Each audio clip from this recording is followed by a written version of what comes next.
नमस्कार। लेखक परिचय के अंतर्गत आज हम पढ़ेंगे मनु भंडारी लेखिका के बारे में। लोकप्रियता कभी भी रचना का मानक नहीं बन सकती। असली मानक तो होता है रचनाकार का दावित्य बोध, उसके सरोकार, उसकी जीवन दृष्टि। यह कथन एक कहानी यह भी से लिया गया है। मनु भंडारी, इनका जन्म 1931 में भानपुरा मध्य प्रदेश में हुआ। इनके कुछ प्रमुख कहानी संग्रह हैं एक प्लेट सैलाब, मैं हार गई, तीन निगाहों की एक तस्वीर, यही सच है, त्रिशंकु, आंखों देखा झूठ। इनके प्रमुख उपन्यास हैं आपका बंटी, महाभोज, स्वामी और एक इंच मुस्कान। एक इंच मुस्कान उपन्यास की रचना इन्होंने राजेंद्र यादव के साथ मिलकर की थी। इनकी रचित कुछ पटकथाएं हैं रजनी, निर्मला, स्वामी और दर्पण। इन्हें हिंदी अकादमी दिल्ली का शिखर सम्मान, बिहार सरकार, भारतीय भाषा परिषद कोलकाता, राजस्थान संगीत नाटक अकादमी और उत्तर प्रदेश हिंदी संस्थान द्वारा पुरस्कृत किया गया। मनु भंडारी हिंदी कहानी में उस समय सक्रिय हुई जब कहानी आंदोलन अपने उठान पर था।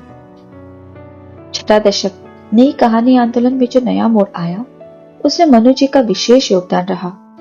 उनकी कहानियों में कहीं पारिवारिक जीवन, कहीं नारी जीवन और कहीं समाज के विभिन्न वर्गों के जीवन की विसंगतियां विशेष आत्मीय अंदाज में अभिव्यक्त हुई हैं।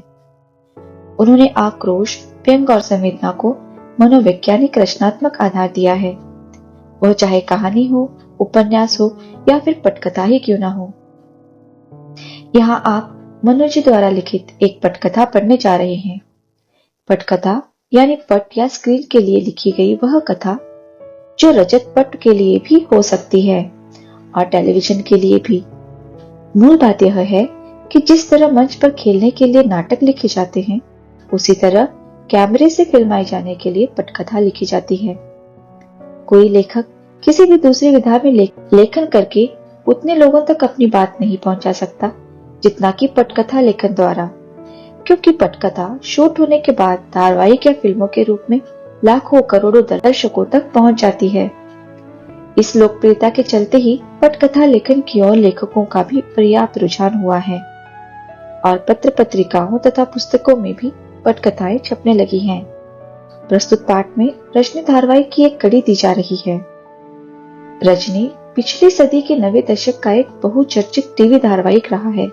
यह वह समय था जब हम लोग और बुनियाद जैसे सोप ओपेरा दूरदर्शन का भविष्य गढ़ रहे थे।